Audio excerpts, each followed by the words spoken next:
Hello viewers, Assalamu alaikum. Here, welcome to Bright Medics. I am starting a series of videos in which मैं जो है MBBS final year के subject से related जो है videos timely post करती रहूँगी, ठीक है. They will be really helpful for the study purpose, ठीक है. बाकी जो है उसके अलावा मैं अभी जनरल सर्जरी से स्टार्ट कर रही हूँ और जनरल सर्जरी का जो सबसे इंपॉर्टेंट टॉपिक है, सबसे ज़्यादा पेपर में आने वाला और सबसे ज़्यादा जो आपको आना चाहिए टॉपिक, दैट इज़ ट्रॉमा, ठीक है. तो हम अभी ट्रॉमा से स्टार्ट करेंगे. उसके बाद इंशाल्लाह ताला मैं टाइम टू टाइम जो है सर्जरी के अलावा भी subjects medicine, gynae ops, paediatrics, इनके भी जो वीडियोज़ हैं वो भी पोस्ट करती जाऊँगी, ठीक है. सबसे मेन चीज़ है what is trauma. Basically trauma होता क्या है.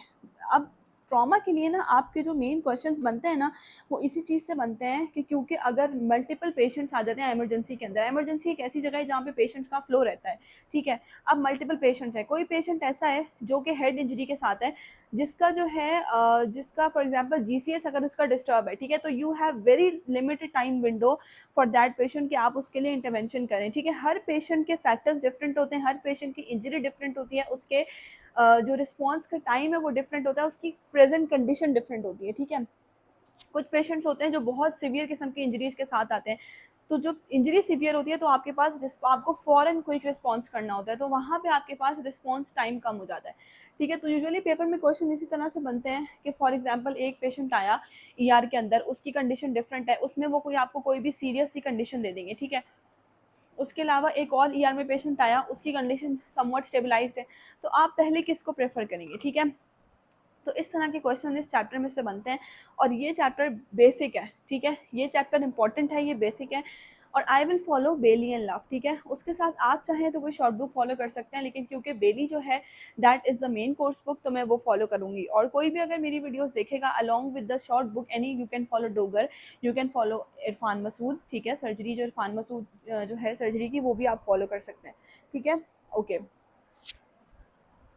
So what is trauma. Trauma basically जो ट्रॉमा का जो वर्ड है ना, ये वूंड से निकला है, ठीक है. इसका मतलब है कि कोई भी ऐसी चीज़ कि फिजिकल फोर्स लगी है किसी बंदे के ऊपर, जिसकी वजह से उसको फिजिकल इंजरी हुई है. दैट कैन बी अच्छा, जो ट्रॉमा है ना, that can be due to a chemical factor. कोई केमिकल इंजरी हो सकती है, फॉर एग्जांपल बर्न वूंड्स होती हैं, एसिडिक बर्न्स होते हैं, अल्कली बर्न्स होते हैं, ये केमिकल इंजरीज में आते हैं. थर्मल इंजरी हो सकती है, ठीक है. फॉर एग्जांपल इलेक्ट्रिकल बर्न्स जो होते हैं वो उसके अंदर आते हैं, ठीक है. Thermal injury basically burn injuries होती हैं, ठीक है. बर्न की खुद की एक टाइप है इलेक्ट्रिकल बर्न, ठीक है. आयनाइजिंग रेडिएशन इंजरी हो सकती है, ठीक है. उसके अलावा डिफरेंट टाइप की या मैकेनिकल इंजरी आरटीएस हो सकते हैं, that are road traffic accidents, ठीक है. कोई फिजिकल अब्यूज़ हो सकता है, इस तरह की इंजरीज हो सकती हैं, ठीक है. अच्छा, अब हम कैसे कैटेगराइज करते हैं कि मेजर ट्रॉमा क्या है. मेजर ट्रॉमा बेसिकली वो ट्रॉमा है जो बॉडी का कोई भी एक रीजन या किसी भी एक ऑर्गन सिस्टम को इन्वॉल्व कर रहा है. फॉर एग्जांपल ये एक पर्सन है, ठीक है, ये इसका हेड है, ठीक है, ये इसकी नेक है, ओके, ये लिम्स है. बहुत ही ख़राब पिक्चर बनी है, but that is enough for the understanding, ठीक है. फॉर एग्जाम्पल एक ऐसा पेशेंट जिसकी कोई एक रीजन से ज़्यादा बॉडी का रीजन इन्वॉल्व हो रहा है. For example this person has sustain chest injuries along with sustain abdominal injuries. इसको जो है चेस्ट इंजरीज के साथ साथ एब्डोमिनल इंजरीज हुई है, या फिर इसका हेड के साथ साथ कोई लिम्ब इन्वॉल्व हुआ है, तो मीन्स एक रीजन से ज़्यादा बॉडी का रीजन इन्वॉल्व हो गया, ठीक है. That is a major trauma, ठीक है. और वैसे भी वाइटल ऑर्गन जब इन्वॉल्व हो जाते हैं, हेड इंक्लूड्स, हेड में आपका ब्रेन है, ठीक है, तो वो वाइटल ऑर्गन आ गया. या चेस्ट है, चेस्ट में सारे वाइटल ऑर्गन्स पड़े हुए, लंग पड़ा हुआ है, हार्ट पड़ा हुआ है. या फिर एब्डोमिनल लेसरेशन में अगर लिवर लेसरेट हो गया, तो ये सारी जो चीज़ें सारे वाइटल ऑर्गन्स हैं बॉडी के, ठीक है. तो वो वैसे ही आपको पता लग जाता है this is a case of a major trauma, ठीक है. अच्छा, अब most common cause of death है, जाहिर सी बात है, जो ओल्ड पीपल होते हैं, ओल्ड पीपल में तो डिफरेंट कोमॉर्बिडिटीज हो जाती हैं. ये थोड़ी ना जनरल कॉन्सेप्ट है, अगर आप इस चैप्टर को समझ के पढ़ेंगे तो आपको बहुत इजीली अंडरस्टैंडेबल चैप्टर है, और ये कॉमन सेंस पे बेस कर रहा है मेनली, ठीक है. बस कुछ कुछ चीज़ें इसमें समझने वाली हैं. तो अगर एक most common cause of death है बच्चों के अंदर और यंग अडल्ट के अंदर ट्रॉमा, ठीक है. रोड ट्रैफिक एक्सीडेंट्स बहुत कॉमन है, ठीक है. फॉल्स हो गई, ठीक है, कोई बच्चा कहीं से गिर गया, अक्सर इमरजेंसी में ऐसे केसेस आते हैं. I remember a patient when I was doing my posting in emergency, तो वहाँ पर एक बच्चा था, छोटा सा था, 2 इयर्स का, and he came with a history of a fall, ठीक है. तो बच्चों के साथ जो है वो फॉल की हिस्ट्रीज कॉमन होती है, इंटेंशनल वायलेंस हो सकता है, ठीक है. उसके अलावा जो है बाकी जो रोड ट्रैफिक एक्सीडेंट्स हो सकते हैं, यंग और बच्चों के अंदर ये ज़्यादा कॉमन होते हैं. अच्छा, अब हमारे पास कुछ स्कोरिंग सिस्टम होता है, ठीक है. स्कोरिंग सिस्टम के अंदर हम एक सिस्टम लेते हैं दैट इज़ इंजरी, जैसा कि मैंने यहाँ पर मेंशन किया हुआ है, इंजरी स्कोरिंग सिस्टम, ठीक है, ISS, ठीक है, injury sorry that is injury severity score, ठीक है। इंजरी सिवियरिटी स्कोर बेसिकली क्या होता है कि हम उसमें ना देख रहे होते हैं कि पेशेंट की कितनी सिवियर इंजरी है, ठीक है, उसको हम बेस करते हैं, हम उसका calculation is out of the context of your book, ठीक है, इस वजह से मैं कैलकुलेशन इसकी नहीं बताऊंगी, लेकिन हम इंजरी सिवियर, बस आपको इतना पता होना चाहिए कि अगर पेपर में वो पूछ लेते हैं कि एक पेशेंट है और उसका इंजरी सिवियरिटी स्कोर जो है वो कितना है, अगर उसका injury severity score means ISS greater than 15 है, तो आपको ये पता होना चाहिए कि 15 is a threshold for major trauma, तो हम उसे जो है कैटेगराइज करेंगे as a patient of major trauma, ठीक है। तो ये इसकी इंपॉर्टेंस है, ISS injury severity scoring system है, ठीक है, इसकी calculation is out of context.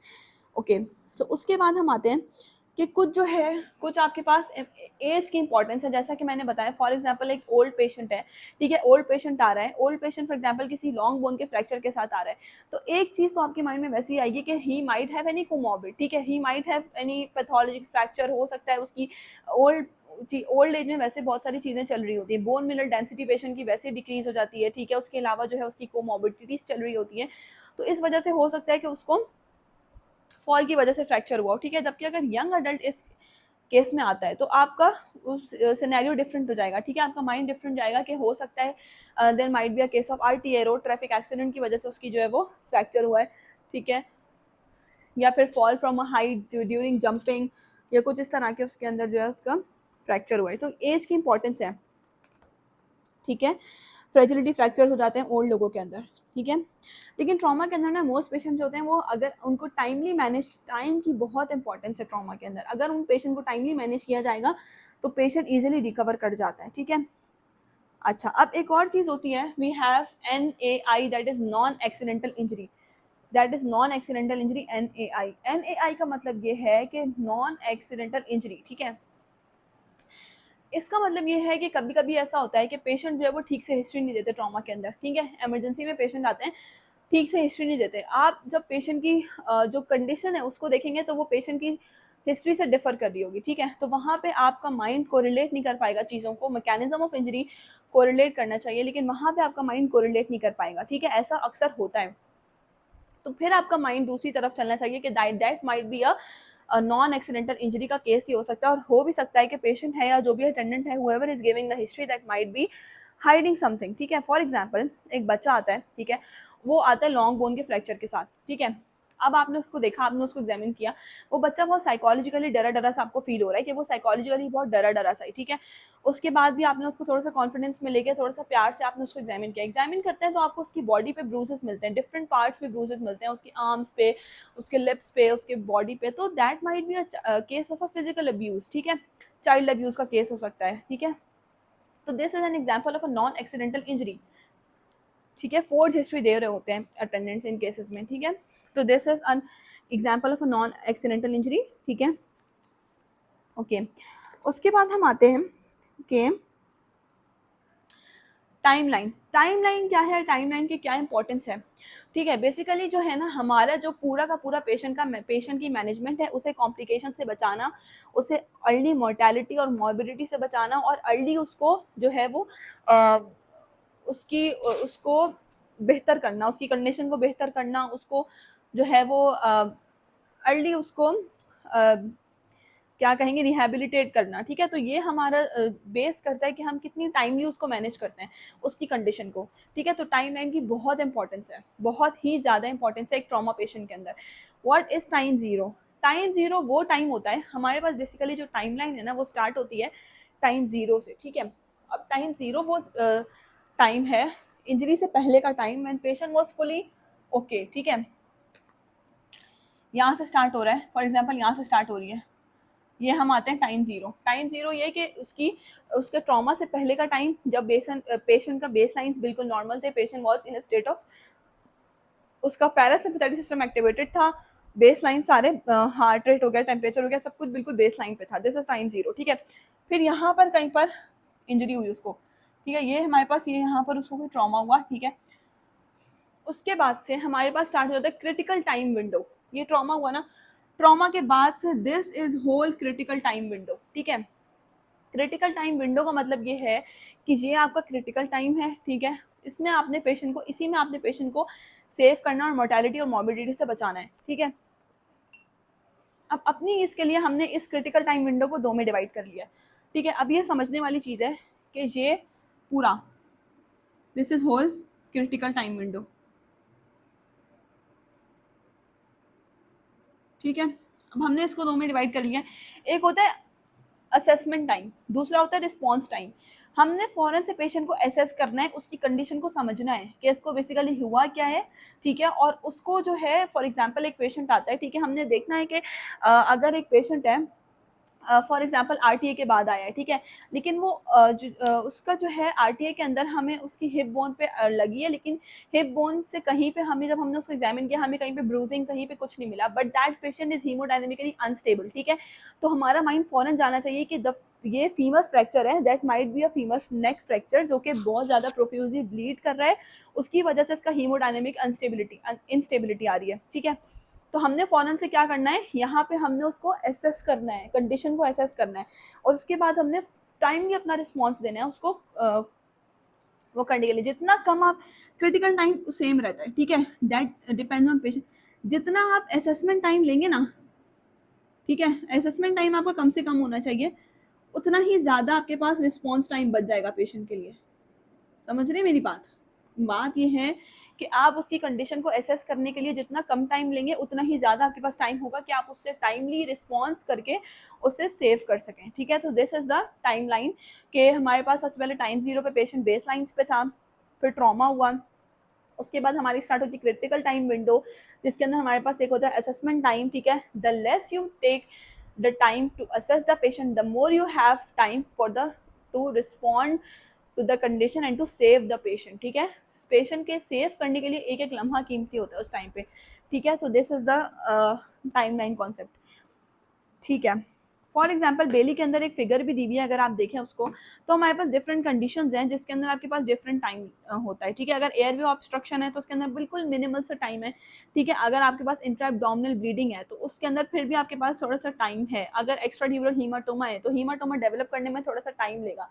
अगर पेशेंट आपके पास आ रहा है हेड इंजरी के साथ, तो आपने फ़ौरन से क्या करना है, आपने उसका फ़ौरन से वेट नहीं करना। आपको पता चला कि पेशेंट की हिस्ट्री है हेड इंजरी की, ठीक है, आरटीए के साथ आया, हेड इंजरी की हिस्ट्री है, और आपने उसको जीसीएस किया, बेशक भी उसका जीसीएस स्टेबल है उस टाइम, ठीक है, लेकिन आपने उसका फौरन से क्या करना है, सीटी स्कैन करा लेना है, ताकि इससे पहले कि उसका जीसीएस जो है डिक्लाइन करे, या फिर आपके पास इससे पहले कि वो उसके एक्स्ट्रा ड्यूरल हीमाटोमा या हीमाटोमास के साइन डेवलप होने लगे, एक्सपेंड करने लगे वो, ठीक है, और वो न्यूरोलॉजिकल साइन डेवलप करे, वो कॉम्प्लिकेशन में जाए, आप उसको एसेस कर लें कि सीटी के थ्रू एसेस कर लें कि कहीं पेशेंट को जो है वो ब्रेन में कहीं ब्लीड तो नहीं हो गया है, ठीक है।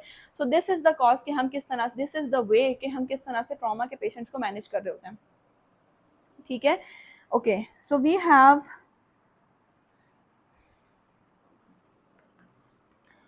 सो वी हेयर वी हैव इसके बाद हमारे पास होती है इंटरवेंशन, ठीक है। इंटरवेंशन 3 तरह की होती है जो हम ट्रॉमा के पेशेंट्स में करते हैं।